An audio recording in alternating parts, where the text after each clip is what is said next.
Discuss you, you're wrong. Everyone in the court has got issues about you, my friend. And that is why you're not allowed a dog. Not through badness, through love. Do you understand now, Maddie? That's because you're a child. Children are very stupid. It's not a happy case, but it's a truthful case.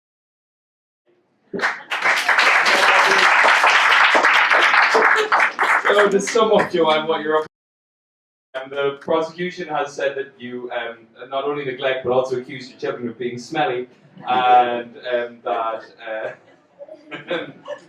the children have demonstrated much dog safety and happiness when given a stunt dog. The defence was that there's a lot more responsibility than they realise in a dog, and that there's a lot of stuff there about poo and stupidity. So, ladies and gentlemen of the jury, do you find this woman of neglect guilty? Say guilty now! Guilty! Who finds her innocent?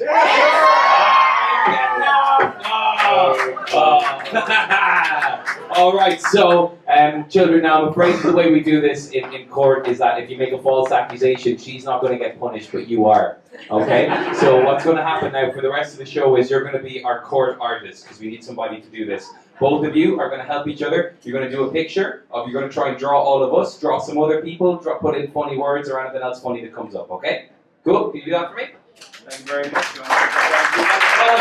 Joanne and the kids over here. All right, our next case. Now we've got a bit of a class action lawsuit here.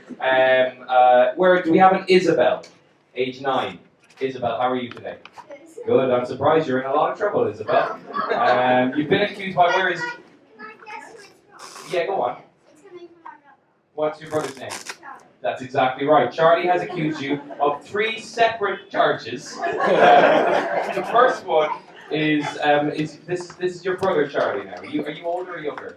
Younger. You're younger. I see. Okay, I see him. Yeah, I could have assumed. Here we go. Always shouting and being loud. You don't have to say anything. That's okay. You might only incriminate She yourself can't further. help it, I'm afraid.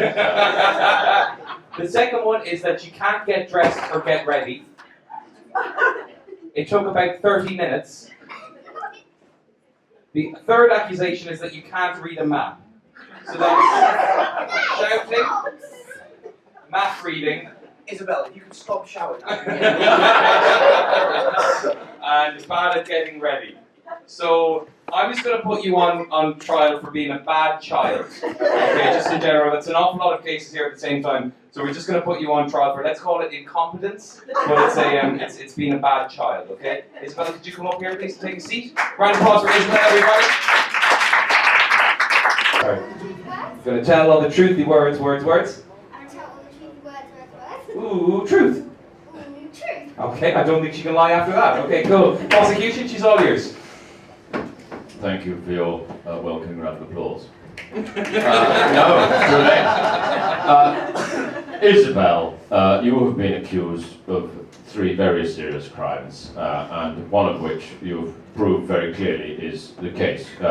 Always shouting and being loud. And also that you can't get dressed and get ready. It takes you a very long time to get ready. How many layers of clothing? You appear to be wearing 2 items of clothing, and that took you 30 minutes to put on, did it?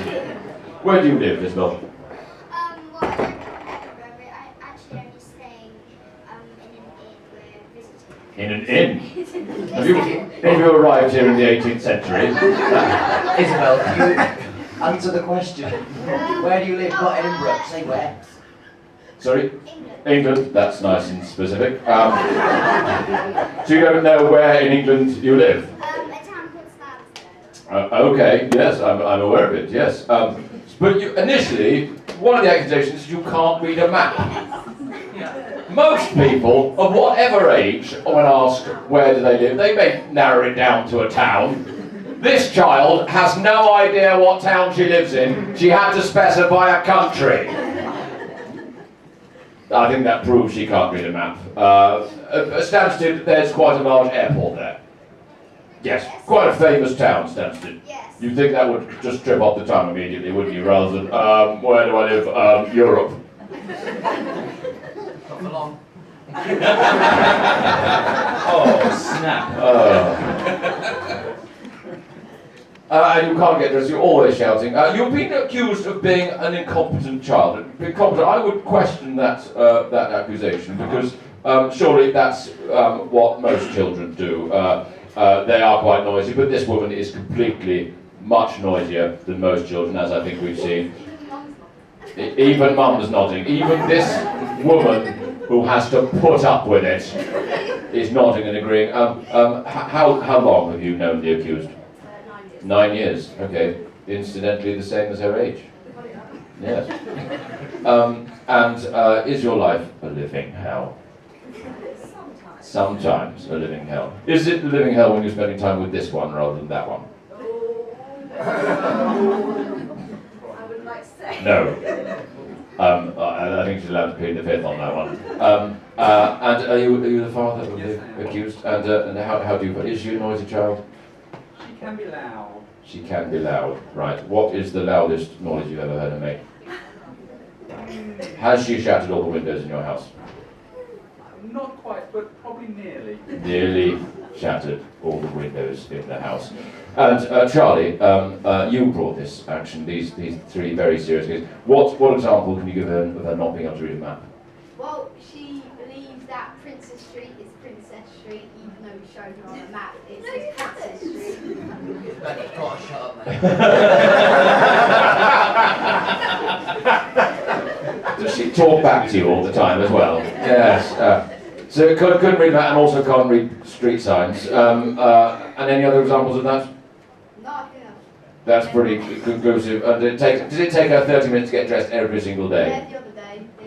30 minutes. This young lady is clearly a monster. She won't shut up, ladies and gentlemen. I think it's very clear that the council is doing a very good job of. But if the council hadn't been interjecting, she would have been just singing, dancing, shouting, going blah blah blah, slowly getting put on more items of clothing because she still hasn't finished getting dressed. I mean, look at her; it's revolting. Sorry. He's not. I object, but I'm not sure why, but I just find that very objectionable. It was quite objectionable, yes, no, to be fair. Look, I mean, it's quite clear, she's noisy, she's she's taken half an hour to put on 2 items of clothing, and she doesn't, the map thing is clear, she doesn't even know where she lives.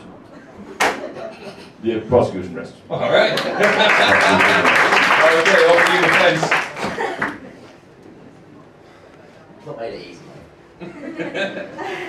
My learned friend here, as he closed his case, said, if I had not been sat by, Isabel would have been, and I quote, singing, shouting, blah, blah, blah.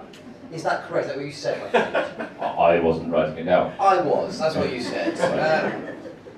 That to me is just the sounds of joy, the sounds of childhood, the sounds of happiness. Do you agree with that, Isabel? When you sing and shout, you may be loud, but you have too much joy in your heart.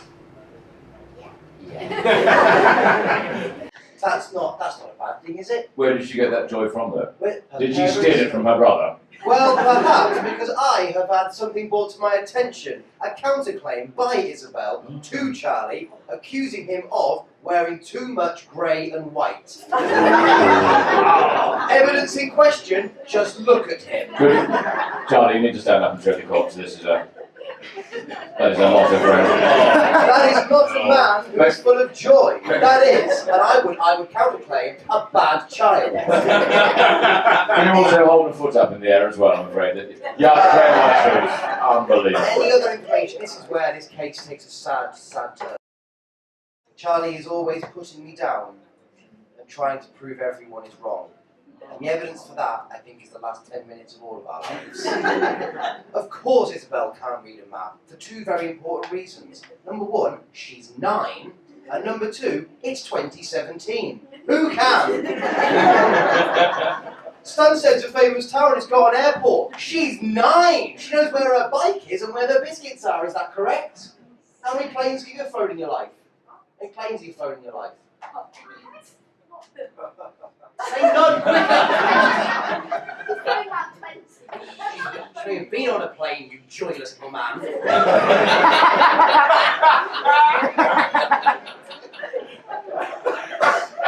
The point I'm trying to make is I, the defence, I'm really sorry. Again, he's not sorry. Do you know what? I paid for it. I'm not. I don't like it. Yeah. The defence are claiming that nothing the prosecution has said is not true. I imagine Isabel is sometimes loud. I imagine she cannot read a map. I imagine it takes a long time to get ready. But you know what? She's a child. And are you going to deny someone their childhood? If you find this woman guilty, you have become the very problem in society. Say that, pal.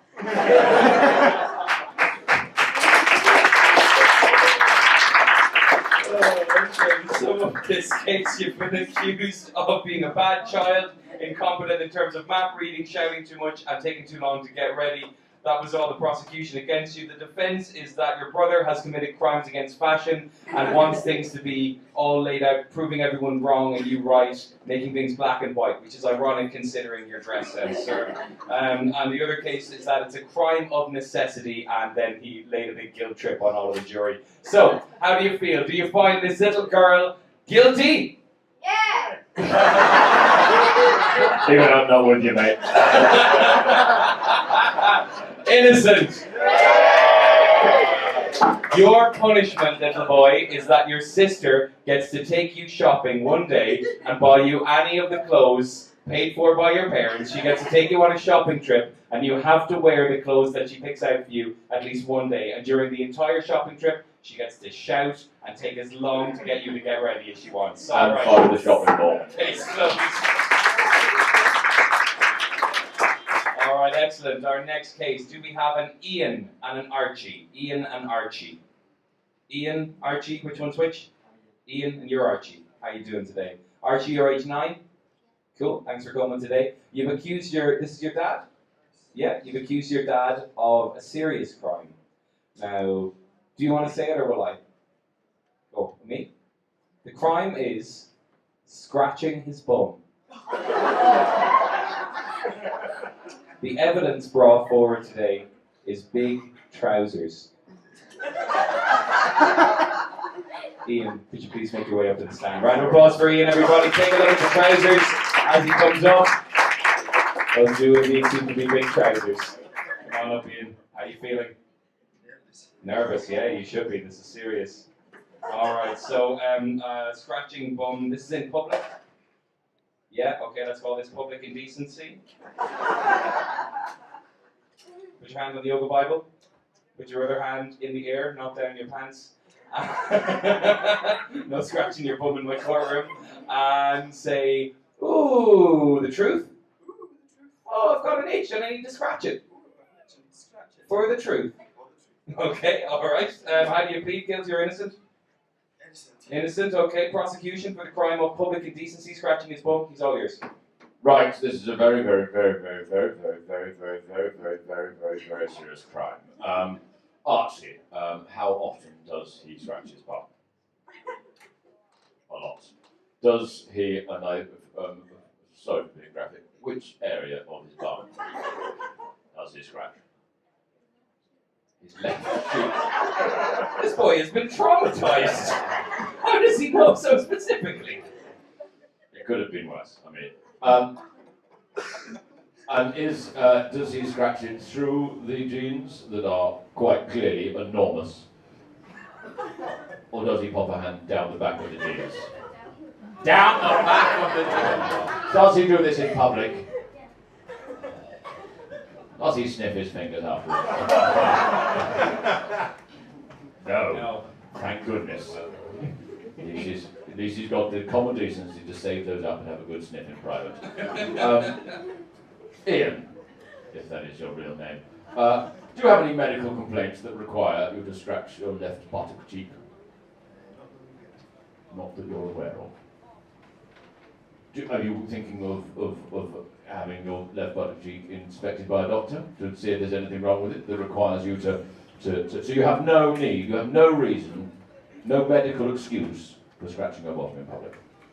He's doing it on purpose, ladies and gentlemen. He's doing it to flout you, to flout the basic rules of society. He's doing it because he hates you. That's why he's doing it. He hates society. Him scratching his bottom in public is a direct affront on you, the good people of this country. This man should be tried for treason, not just buttock scratching. He is a monster, and if we could take him to the Edinburgh Castle and do something ungodly to him, I think we should. This man is a monster. He should be put down. Defense all yours. Oh, God. The problem with being a defense lawyer is sometimes you have to defend a monster. Even the guys at Nuremberg had defense.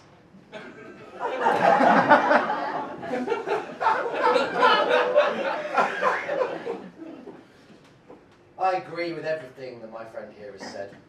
It's disgusting. It is disgusting. It is appalling. In public with your son, with frankly the coolest t-shirt I've ever seen. I really like it actually. It's like a Bowie as a stormtrooper. Anyway, yeah, it's just real nice. You seem like an angel. Your father has let you down, and that's the last time it'll happen. Believe me. But the point we have to think is, I've scratched my dog in public. I think you're Corporate class. so have you. It's delicious. It's relieving. It's relaxing. It's one. Now you had a good scratch, haven't you? You're a liar. The point is, it's disgusting. It's awful. But we are disgusting. We are awful. And you can only find this crime guilty if you've never done it. You're going down for a long time. But I'll tell you what. I regret nothing!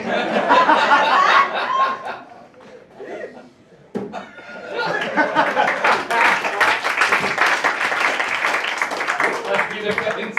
So the charge again is public indecency. The evidence is big trousers. Prosecution upped your accusation, I believe, as well to treason. And also being a monster. The defense is that we're all monsters and we all scratch sometimes, as evidenced by our lawyer here today. Ladies and gentlemen of the jury, for public indecency, do you find this man guilty? Yes! Who says he's innocent? Yes! He's guilty! Your punishment is for the next hot day, when you go out and have a walk around, your son's going to supervise this, make him wear big oven mitts, and then tape them like this so that it's not possible for him to scratch his bum, and he has, if he really needs it scratched, he has to like go up against the wall like that, like a dog, and everyone will see. Go back to your seat, sir. Case closed. Alright, our next case. Do we have a Maisie and an Archie, age 12 and 9. Maisie and Archie. Hello, Maisie and Archie. Oh no, this is the same case already, sir. You're in an awful lot of trouble. Let's leave this. We're not going to do double jeopardy straight away. Go back straight away. Actually, maybe we could just do the other side of this case, because now it's Ian's turn, I suppose, to accuse Maisie and Archie of something. Maisie and Archie, you feeling okay today? Yeah? You're okay? Do you know what you're in trouble for? No? Your dad, Ian, has accused you of not helping around the house. Oh, yes, indeed, a serious crime amongst the jury today. Evidence is my lack of hair. Bracket stress. Any other important information about the accused? First ever festival. Welcome. Maisie and Archie, could we please have the both of you up to the stand over here? Come on up, round of applause, fellas, and make your way up.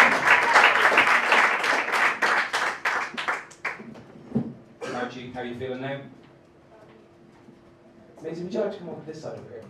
Go, thank you. How are you feeling today, Maisie? Scared? Yeah? Alright, cool. Well, we've already proven that your dad's a monster, so let's see how long this case holds up. So the charge is not helping around the house, so I don't know what that one is. That's criminal negligence again, is it? Dereliction of duty. Dereliction of duty, very good. Alright, dereliction of duty for you in the army of your own family. So, dereliction of duty, Maisie and Archie, you've been accused. How do you plead? Guilty or not guilty? Guilty. Oh, they both pled guilty. Alright, prosecution. Over to you straight away. Good start, interesting one. They're both guilty. I would like to put some icing on this cake of guilt. These two children, Maisie and Archie, do not help around the house when we have proven that Ian is very busy with his hands. He can't possibly do any cleaning or tidying because his hands smell of bums, ladies and gentlemen. They smell of bums, and these children won't help, and they've just admitted it. Ladies and gentlemen, you've got to find them guilty, frankly. Clipboard drop. Defense. No. Ladies and gentlemen of the jury, do you find these children guilty? Innocent? Go back to your seats, you're guilty as sin. Your punishment is to have to clean up a bit of the house where your dad tells you to, possibly a bit that smells like bums. Okay, so our next case, do we have a Herbert family? A Herbert, Joanne and Lorraine. Joanne and Lorraine over here, the Herberts. All right, here we go. Lorraine Herbert. Yes. Lorraine, how are you today? Fine, thank you. Now, you've been accused by Joanne Herbert. Yeah. And now, the accusation, this one's a little bit complicated. We haven't had one of these before. This is a cold case now. This is from a while ago. So it's from about 30 years ago. The accusation by Joanne against you, Lorraine, is that you didn't allow her in the house until she'd removed all her clothes after she'd fallen into a bog. So here's the case. Joanne fell into a bog, and then Lorraine wouldn't let her into the house until she'd taken off all of her clothes. The evidence is witness statement. Any other, so that's your own, who's the witness? Could I just jump? Yeah, go for it. You wouldn't allow her into the house until who would remove their clothes? I'm assuming all of the clothes Joanne would smell like bog. Okay. Okay. And so who is the witness, Joanne? You are the witness. You're your own witness in this case. Okay, cool. Alright, see how that goes. Any other important information about the accused? You're house proud, Lorraine, is that true? Mm-hmm. Okay, Lorraine, come on up here. Round of applause for Lorraine, everybody.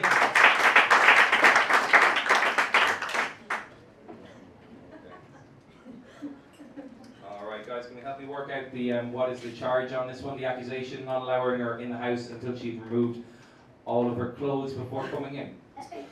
That's tricky. Is it something environmental? Believing the stinking clothes outside in nature? Is it? Yeah, okay, we can call that pollution. Fly tipping. Yes, that could be yes. Thank Fly you. tipping slash pollution. Let's do that. Pollution and fly tipping. You are accused. How do you plead? Not guilty. Not guilty. Put your hand on the quotations from Mao Zedong. Put your hand in the air and say, I swear to tell the truth, the whole truth, and the Mao Zedong. I swear to tell the truth, the whole truth, and the mouth say so. Fair enough. Okay, cool. Prosecution, over to you. This is a terrible, terrible crime, and clearly the poor Joanne has been traumatised by this for her entire life. When roughly, historically, did this happen?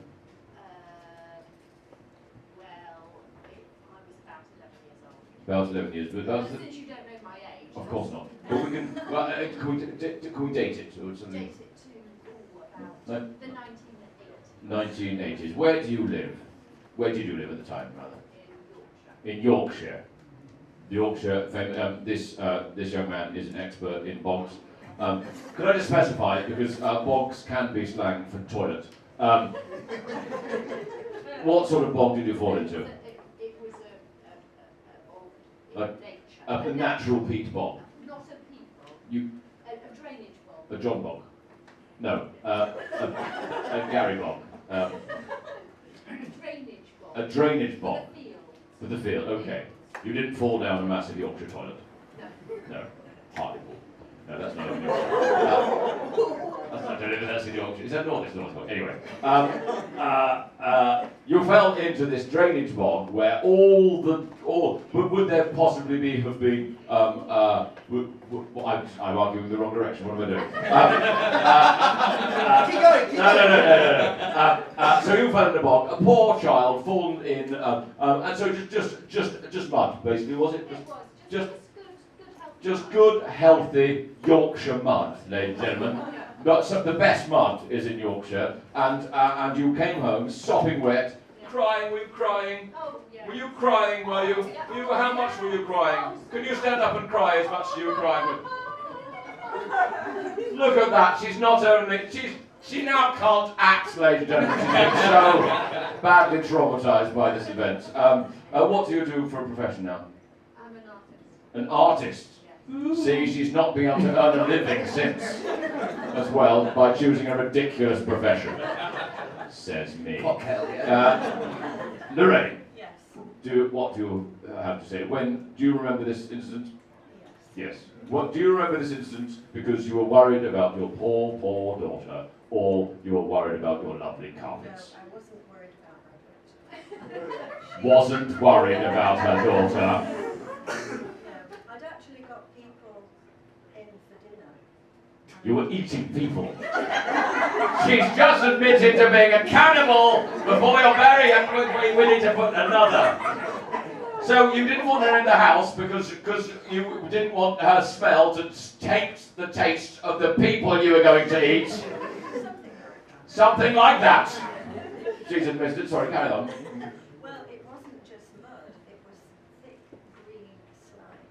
Thick green slime.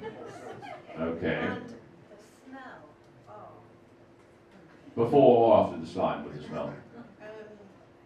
both really. And what, have you recently got new carpets?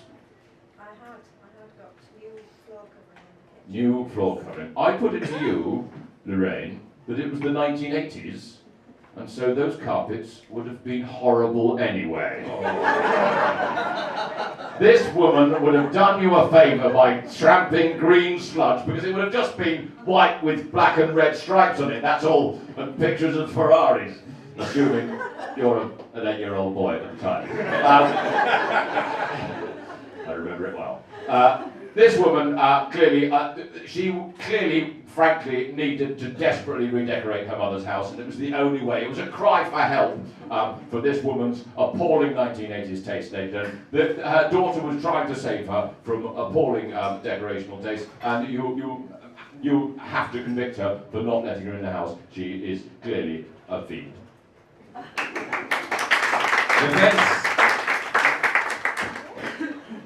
Look at this woman.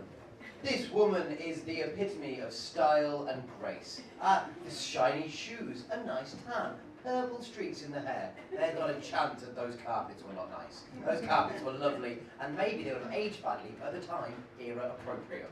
So, that gets rid of that. Secondly, wild accusations flying about cannibalism, and I haven't bring any evidence or shut your mouth. She said it with a Did you eat a person, Lorraine? No. slight delay on the... Do you know this woman? Yes. Who is she to you? She's your grandma. Grandmas are nice, aren't they? If your grandma opened the oven and said, "Get in," do you think she'd turn it on? Maybe. Oh! Even when I was young. She did it when she was young. We all did silly things. Honestly, No, she was 36. she was 36. And she's 76 now. Right. Anything else? Can we have him entered as an expert witness, please? I would like to ask you some more questions about your own mother. What is your name, child? He's not a child, he's clearly over 40 if he's running all this. Yeah. What is your name? Someone. I can't tell if you're a stranger. Oh! You've got me on technicality there, mate. What's your son's name? There's always raised round the guy. Don't frustrate the regular. Guy, if you were out playing, which I'm sure you do sometimes, not with your dog that you don't deserve, obviously. I do have a dog at my dad's. Do you got a dog at your dad's? Yes. Then what were you moaning for earlier? If you were out playing on the wilds of Yorkshire and you fell in a drainage bog and you came home sodden and muddy and covered in thick green slime, would your mother let you in the house to parade around as you wished? Yeah, probably. Oh, that's you, Joanne. You'd let him in your house like that? You're a terrible mother. You've been raised a bad child. Would you let your son in the house covered in thick green slime? Objection, you can't ask everybody in the courtroom that. Someone can do the right answer. I asked two people. I asked one insane woman and then a nice man with a scratchy bum. Would you go into your house covered in thick green slime? No, and urine. Isn't it? Well, I would only stand in the doorway. I wouldn't go. I don't know. I see your point. The point is, a child entering a house in thick green slime is something that nobody wants. And the fact you weren't allowed in is just a testament to how much your mother loved you. I mean, I fell on the stairs drunk a little while ago at my mother's house. It was in her colour day. And I sat down on a chair and bled my arm all over her sofa. And she was livid. Because of course she was. Because I was at fault. I was drunk. I cut my arm. I got blood on the sofa. Don't get old. It was your fault you were covered in slime. It was your fault you were falling in a bog. It is not your mother's fault you were ruining a dinner pie. That is not a crime. All right, ladies and gentlemen of the jury, to sum up, Lorraine, you've been accused of traumatizing Joanne, a second case of cannibalism and horrible 80s carpets. The defense is that you do in fact have good taste in clothing and carpets, and the mother's love defense, which is trying to get the jury into saying you're innocent. Ladies and gentlemen of the jury, do you find this woman guilty? Yeah! Innocent? Yeah! Oh, she's innocent! You don't get a punishment, you get a prize. Your prize now is to go into your daughter's house and make as much of a mess as you want, covered in slime, covered in dogs. Just go in and give them dogs and give dogs as presents to the grandchildren and just leave it for them to deal with. Go in peace. Alright, ladies and gentlemen, big round of applause for the ring. Alright guys, we are just about out of time. Have you had fun? Yeah! Do you feel like justice has been served? Yeah! Justice! Could we please see the court artistry? Could you come up and show it to everybody? Come on, hold it up, let everyone see. Round of applause, everybody! We're going to take a picture of that, we're going to pop it online and hashtag trial Inksters, like you've got over here. If you've got anything funny to say, or you want to take a photo, pop it online and hashtag trial Inksters. Thank you very much for coming along today. If you got a ticket, thank you so much for getting a ticket. If you wanted it for free, we look for a donation on the way out. We think a donation of about 10 pounds per person or 20 per family is fair. If you don't have that, throw in a 30 or a 50 or whatever you've got. Some gold, get it in there. Thanks very much for coming along. Anyway, please give a huge round of applause for your prosecution and defence, Howard Reid and Will Duggan. We'll talk to you guys on the way out. See you again sometime. Goodbye.